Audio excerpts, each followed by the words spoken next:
welcome back or welcome to my channel. My name is Lauren and I make videos a couple of times a week about books and fandom things. So today, as you can see by the title of this video, I'm going to be talking about Disney Plus, which is finally in the UK after so long of seeing all American people watch all the shows and watching a very large amount of Baby Yoda clips that have appeared on Twitter and YouTube. It's finally a thing that I can watch and that I have. I was like so certain I was going to get it, and then the whole family friendly content thing happened. Love Victor got moved to Hulu and I was like, but why? Lizzie McGuire as well, which actually fair play to Hilary Duff for speaking up about that and the fact that she wants it to be more, either for it to be moved or there to be more adult content. And I get that it's supposed to be a family friendly brand, but I spoke about this on Twitter. There are so many things in films that are Disney films that are on Disney Plus.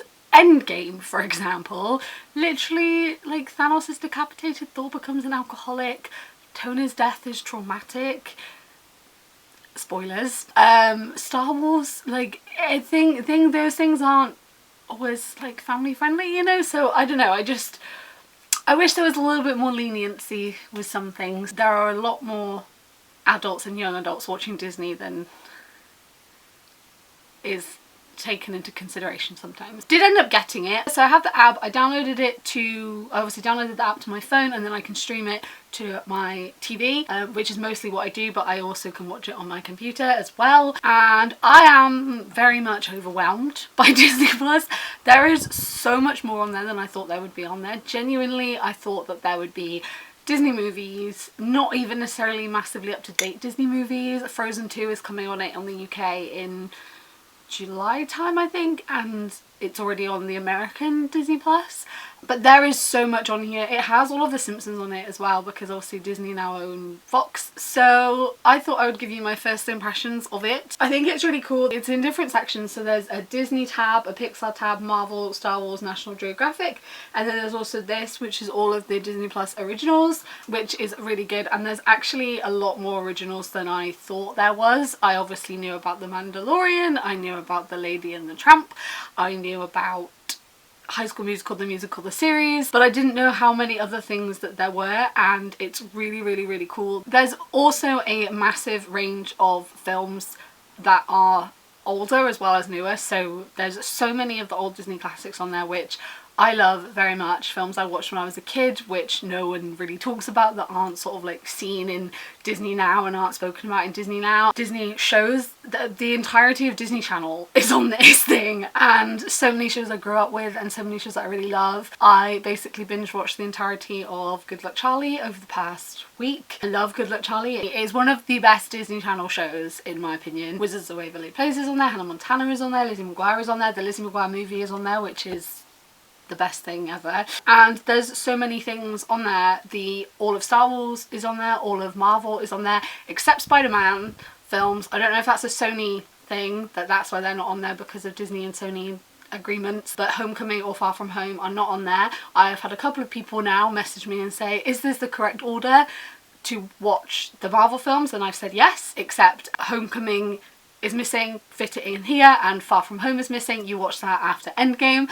And I've had loads of people say, does it really matter? And I'm like, yes, it does. My brother was like, does it really matter if I don't watch Homecoming? And I was like, yes, watch Homecoming, because obviously it's Tony and Peter's relationship, and that Tony's decisions in Infinity War and Endgame don't make sense if you don't realise this relationship that he has. And even Happy situation, and even Aunt May, knowing about Aunt May and his friends and knowing about his friends and stuff. So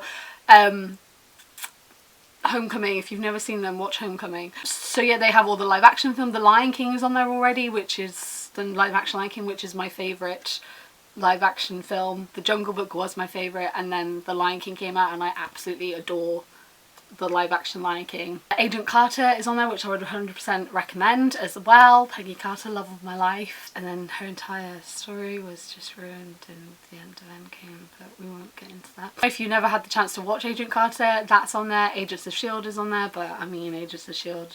Out of both of them, Agents of S.H.I.E.L.D. was the one that should have been cancelled. I don't understand why that is on its like 5th season, but Agent Carter was cancelled after 2. I am truly overwhelmed. When I first logged onto it, when I signed up, got my account, went onto it and everything, I was like, this is so much more than I thought it was going to be. It's just really overwhelming. I hadn't actually seen much about it. I hadn't seen any reviews. I hadn't watched any reviews. There were reviews and people talking about it as a streaming platform, but I hadn't actually seen any of them, and I hadn't seen the detail in what was on there. I knew there was going to be some original shows on there. Obviously, I'm really excited for The Falcon and the Winter Soldier, and I knew that there was some originals on there, and I knew that there was going to be some films on there to watch and stuff, but I kind of imagined it would be a little bit more like Disney Life, which is something that I've had up until this point, where there would be some films on there, but it wasn't as in detail as this. This is literally Disney's like entire history of things, and there isn't just Disney on there. Obviously they own lots of other things. There are National Geographic shows on there, obviously there's Pixar on there, Marvel, Star Wars, so many things, and so many different insights into other things as well. I've been watching a lot of the documentary type shows, and they've been really good, and I just feel like there's so much on there that is more than I expected, and it's really surpassed all my expectations of what it was going to be like. I genuinely thought that it was going to be like Disney Life, like a slightly more detailed version of Disney Life. And if you've had Disney Life, you'll know what Disney Life was like. I've had Disney Life for a couple of years, and there was films on there, but it was never ever this detailed. It also has a watch list. You can add things to a watch list, which is really good because there's so many things I keep discovering, and I just have to add them to my watch list so that I know that was on there and that's what I wanted to watch, because every time I go on there and have an explore, I discover new things. So I really like that there's that watch list option. There's also a download option, so you can download things to your phone and then you can watch them with no internet, which I think is really good because you can do that. I mean, no one's traveling anywhere at the moment, but you know, it's good for travel and good for that kind of thing if when we're allowed to do that again. The only thing that I wish is that some shows were not always weekly. So obviously like The Mandalorian episodes go up every week, same with High School Musical, the musical, the series, and it's sort of like I just want to binge, especially because I can't go outside. I know that that's kind of what they do, and it keeps you keeping an account because you want to watch it to the end, especially because I know they're all out. When Falcon and the Winter Soldier comes out, it'll be out everywhere brand new, so they can be weekly because they're not fully out, but like I know The Mandalorian's got more episodes, and I know that High School Musical, the musical, the series has got more episodes because it's been on in America for ages. It's like, why can't you just give me all of them? Because I know that there's more. But that's the only thing. You can also pay monthly, which has not been advertised as much as I thought. So I thought it was one down payment of £60, and that is what was advertised to me for months. I saw nowhere could you pay monthly until I went on to get a free trial thinking that I had to pay £60. So I went on to get the free trial to see if it was worth paying an outright payment of £60, and then saw as there was an option to pay $5.99 monthly, which was not advertised to me. I've only seen that advertised since it's been out, and I never saw that as part of a promo thing when they were doing promo, and I know it works out cheaper in the end, especially because they did have that $49.99 deal. But for a lot of people, monthly payments work out better because you can cancel them and you don't have to always commit. If there's 1 month, you know, you can cancel, whereas you're not just putting a down payment out straight away. Different people prefer different things. I know lots of my friends prefer one-out down payments. I am someone that prefers monthly payments. That is something that I wish they'd like promoted a bit more, because I've only seen adverts that are like, it's only £60 a year, and then I'm like, well, some people at the moment cannot just drop £60, whereas they might be able to afford $5.99 at the moment and $5.99 next month. Do you know what I mean? So I wish that had been a little bit more promoted, but it is definitely worth the money. I also wanted to recommend some things that I think are really good on there. It's really overwhelming to just log on and try and find stuff. I'm discovering the new stuff on there all the time. I'm discovering stuff I didn't know was on there all the time. So there's stuff I thought I would recommend and let you know about that's either new stuff or older films that people might not have watched. So obviously we all know about The Mandalorian. I would really recommend The Mandalorian.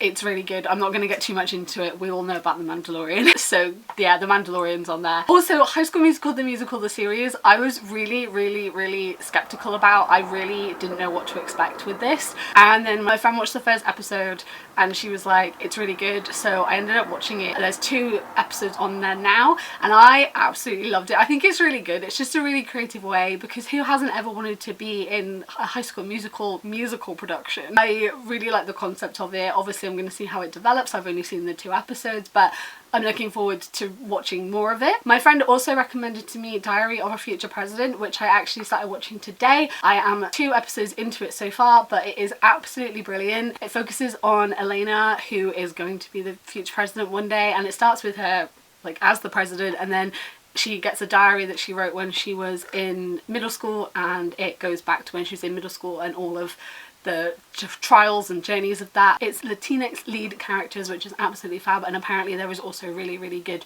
well written LGBTQ+ rep in it as well, which I haven't found yet as part of the story, but I'm sure as it goes on I will experience that. That's a really good show and I would really recommend it as well. There's also the Imagineering story, all about Imagineering, and Imagineering is essentially Disney engineering, imagination and engineering, and how creating the parks, and it's kind of what goes into that. And as someone which is a huge Disney parks fan, I love this. I love watching this. They're like an hour-long episodes. There's 2 on there at the moment. Now the first episode is called The Happiest Place on Earth, and the second one is What Would Walt Do? It's sort of looking at all the designs and what goes into the parks and everything, and it's also really good. There's also The World According to Jeff Goldblum, which is another non-fiction like documentary type one, where he looks at basically like ordinary things. The first episode he looks at sneakers, and it's a 12-part series, and he basically delves into them and makes them a little bit more exciting. And I mean, who doesn't want anything to, like with Jeff Goldblum on it, to be fair, because it's Jeff Goldblum. There's also loads of National Geographic stuff and documentary types stuff. There's a whole thing called One Day at Disney, where it looks at the people behind Disney and working at Disney and the different aspects of working at Disney as well, which I think is really cool. They have an entire Disney nature series where they look at different aspects of nature, so that's really cool, and I like that there's the whole nature aspect to it. And then there's loads of National Geographic shows that are on National Geographic that aren't related to Disney but are really cool nature shows or historical shows or geographical shows. This is also the really good time to watch films and shows that you might have missed. I love Basil the Great Mouse Detective. It is my favourite Disney classic film. It is one of my all-time favourite Disney films. I think it's really underrated. Basil is the mouse version of Sherlock Holmes, and he lives under Baker Street, like he lives under his house. I love it and it's quite old. It's a really old film. Not many people talk about it or know about it or have seen it. I know lots of people, when I say it's one of my favourites, they don't know what it is.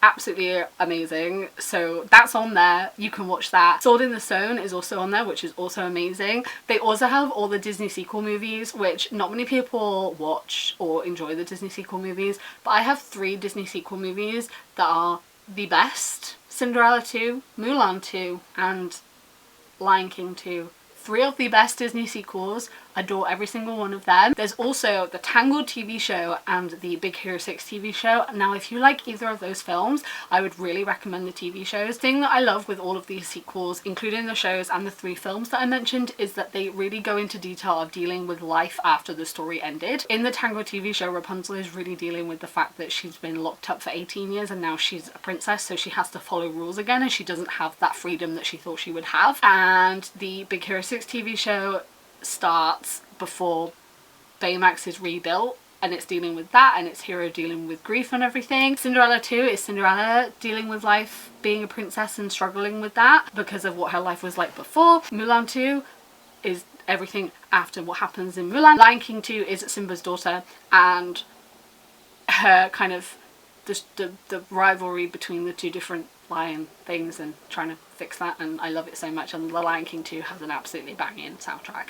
There's films like that on there, and older films like I said, like Basil and Sword in the Stone, that like people don't watch and or haven't seen or don't know about. There's like a 3rd Cinderella as well, which isn't very good, but there's sequels and extra things which people might not know about. I know about the Tangled TV show because I watched it on the Disney Channel, but there's so many. It's so good, and the soundtrack is also amazing. Like, it's actually incredible. Some of the songs on the Tangled the series TV show are my favourite Rapunzel songs, even compared to the actual soundtrack of the film. It is incredible. I love it so much. So yeah, I would 100% recommend them. take this time to watch the films that you never got to see, the older films, and take time to watch them because they are really good. All the Star Wars are on there. We can't go outside, so now is the time for you to watch all the Star Wars films that you've been meaning to watch, or all the MCU films. Make sure you find Spider-Man on a different thing though and watch all of those, and they're really good. There's also, like I said, Disney Channel shows on there. Good Luck Charlie is a really good Disney Channel show. I absolutely bloody love Good Luck Charlie. Like, would 100% recommend Good Luck Charlie. It had the potential to, if it had been on a different platform, to actually be a really solid, good running show. And it is a good running show, but obviously every so often you get reminded, okay, this is on Disney because of Disney guidelines and everything. You know, if it had been like a Netflix show, like, it would have had more room to like be a little bit more adult. But it's so good. It is one of the best Disney Channel shows. It is absolutely amazing. All the Disney shorts are on there, which is really cool. They have like the whole of Recess on there. Recess is iconic. They have the Recess School's Out movie, which is also absolutely iconic. They have the Simpsons movie on there. Like I said, they've got all of the Simpsons on there, literally the entirety of the Simpsons. And I just think there's so much content. There's so many things on there that are more than I thought. It is definitely worth the money. I absolutely am just overwhelmed by it every day with how much Disney like content there is on there. And like I said, not just Disney, there's so many things on there. I was amazed when I saw that all the Marvel films were on there, that all of the Star Wars films were on there, that I can sit and watch every single one of them. Things like I said, all the Pirates of the Caribbean, all the High School Musicals are on there. Last night I watched High School Musical 1 and High School Musical 2. I watched High School Musical 3 today, which in my opinion is the best one. I've had loads of people ask me about my thoughts for Disney Plus and stuff to watch, so I thought that I would share them with you. Have you guys got Disney Plus? What have you been watching? Give me recommendations down below. Guarantee you'll tell me something that I didn't even know was on there. Like I said, if you guys are new here, then I make videos a couple of times a week about books and fandom things, so if you want to stick around and join us, then feel free to hit that subscribe button. And as usual, all the links to my other social medias are in the description down below. Thank you guys for watching. I hope you're doing really, really, really, really well, and I will see you next time. Goodbye!